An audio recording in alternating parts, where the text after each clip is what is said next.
On cherche à déterminer la forme de la molécule du trioxyde de soufre.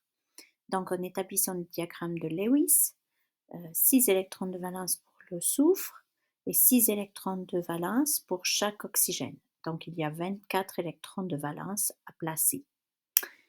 On commence toujours par placer des doublés liants entre l'atome central et chacun des atomes qui l'entourent.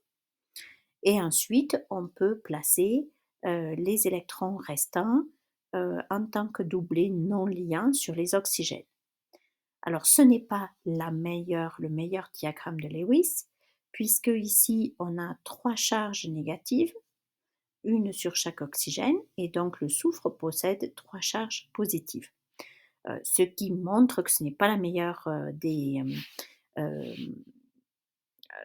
diagrammes de Lewis.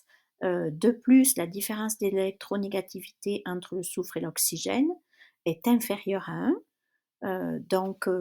La liaison a un fort caractère covalent. Donc, on n'a pas de raison de laisser des charges sur les différents atomes. Ce qui fait qu'on va essayer de répartir ça pour avoir le minimum de charges possible.